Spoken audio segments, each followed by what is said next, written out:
প্রায় অসম্ভব হলেও ঘটতে পারে শেখ হাসিনার প্রত্যাবর্তন।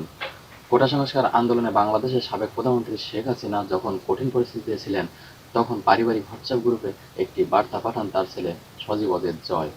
তবে শেখ হাসিনা যে সমস্যায় পড়েছিলেন, সেটি কোনো ছোটখাটো সমস্যা ছিল না। এই অস্থিরতার পেছনে কারণ ছিল মুক্তিযোদ্ধাদের সন্তানদের জন্য চাকরিতে কোটা পুনর্বহাল করা।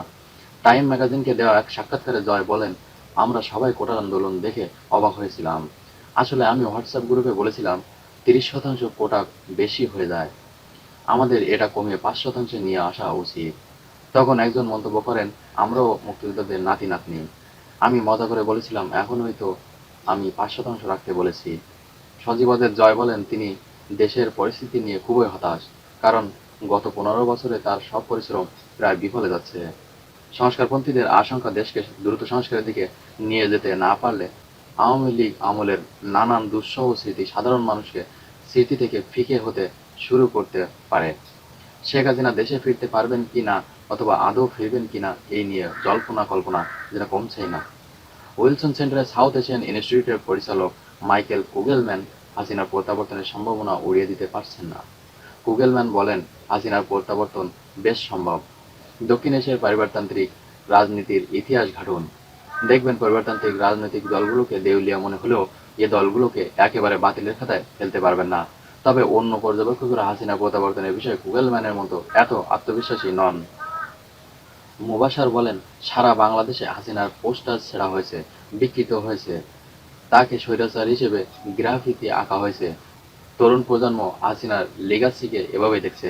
জয় বলছেন, হাসিনার নির্বাচনে দাঁড়ানোর জন্য দেশে ফিরবেন কি না সে বিষয়ে কোনো সিদ্ধান্ত নেওয়া হয়নি। তবে অন্তর্বর্তী সরকারের কার্যক্রম যদি স্থবির হয়ে পড়ে, তাহলে যে হাসিনার প্রত্যাবর্তনের সুযোগ বাড়বে সে বিষয়ে সবাই একমত। ঢাকাভিত্তিক think tank centre for governance স্টাডিজের নির্বাহী পরিচালক জিল্লুর রহমানের মতে, আগামী দশকে বাংলাদেশের রাজনীতিতে হাসিনা ও তার দল গুরুত্বপূর্ণ ভূমিকা রাখার কোনো সুযোগ নেই। তবে অন্তর্বর্তী সরকার ব্যাপকভাবে ব্যর্থ হলে এই প্রেক্ষাপট বদলে যেতে পারে।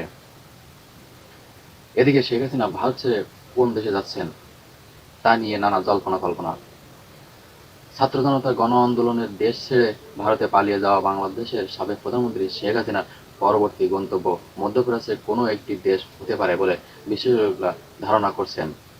গদিচ্যুত হওয়ার পর থেকে ভারতেই রয়েছেন তিনি। প্রশ্ন উঠেছে, লাল পাসপোর্ট বাতিল হওয়ার কারণে আর কতদিন ভারতে থাকতে পারবেন তিনি।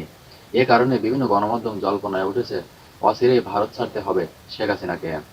তবে ভারত ছেড়ে কোথায় যাবেন তা এখনও নিশ্চিত করে বলা যাচ্ছে না।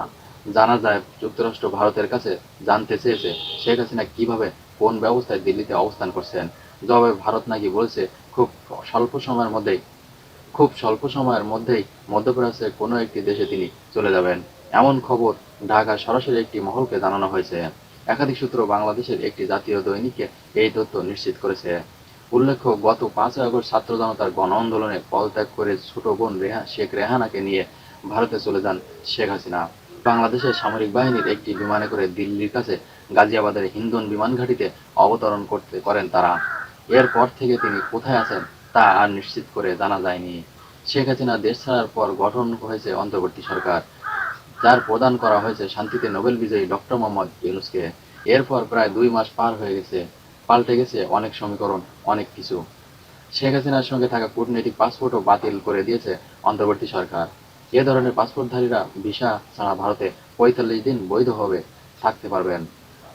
কিন্তু শেখ হাসিনা প্রায় 2 মাস ধরে ভারতে অবস্থান করছেন। কূটনৈতিক পাসপোর্ট তার বৈধভাবে অবস্থানের মেয়াদও শেষ হয়ে গেছে। এখনও তিনি কিভাবে ভারতে অবস্থান করছেন তা পরিষ্কার নয়। ভারত সরকারও বিষয়টি পরিষ্কার করেনি। এদিকে আজ প্রধান উপদেষ্টার সংলাপ, আলোচনার প্রাধান্য পাবে রাষ্ট্র সংস্কার ও নির্বাচন প্রসঙ্গ। আজ শনিবার রাষ্ট্র সংস্কার এবং স্থায়ী সংস্কার কমিশন গঠন ইস্যুতে অন্তর্বর্তী সরকারের প্রধান উপদেষ্টা অধ্যাপক ডক্টর মোহাম্মদ ইউনূস দেশের রাজনৈতিক দলগুলোর সঙ্গে সংলাপে বসছেন।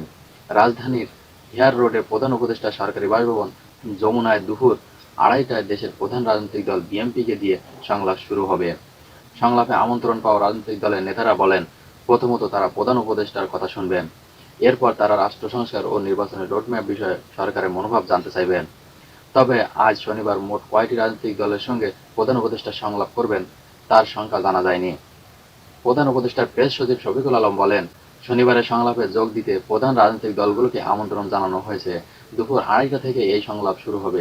প্রধান উপদেষ্টা রাজনৈতিক দলের নেতাদের সঙ্গে কথা বলবেন। রাজনৈতিক দলগুলোর সঙ্গে প্রধান উপদেষ্টার এটি হবে তৃতীয় দফা সংলাপ। সর্বশেষ গত 31শে আগস্ট রাজনৈতিক দলগুলোর সঙ্গে মতবিনিময় করেন তিনি। বিএনপির জাতীয় স্থায়ী কমিটির সদস্য আমির খসরু মাহমুদ চৌধুরী বলেন, অন্তর্বর্তী সরকারের প্রধান উপদেষ্টা অধ্যাপক মোহাম্মদ ইউনূস আমাদের আমন্ত্রণ জানিয়েছেন, আমরা যাব। এই মুহূর্তে এর চেয়ে বেশি কিছু বলার নেই। গণতন্ত্র মঞ্চের নেতা গণসংহতি আন্দোলনের প্রধান সমন্বয়কারী জোনায়েদ সাকি বলেন, সংলাপে ডেকেছে, গণতন্ত্র মঞ্চ সংলাপে যাবে। অন্তর্বর্তী সরকারের প্রধান কি বলতে চান তা শুনব, তারপর দেশের পরিস্থিতি ও করণীয় সম্পর্কে আমাদের কিছু বক্তব্য থাকবে। ইসলামী আন্দোলন বাংলাদেশের যুগ্ম মহাসচিব মাওলানা গাজী আতাউর রহমান বলেন, আমাদের প্রধান উপদেষ্টা ডেকেছেন, সংস্কার কমিশনের বিষয় নিয়ে আলোচনা করবেন। আমরা যাব, দেখি প্রধান উপদেষ্টা কি বলেন। ছাত্র জনতার আন্দোলনে প্রধানমন্ত্রী শেখ হাসিনা দেশ ত্যাগ করলে গত 8 আগস্ট অন্তর্বর্তী সরকারের প্রধান উপদেষ্টা হিসেবে অধ্যাপক ডক্টর মোহাম্মদ ইউনূস দায়িত্ব নেন।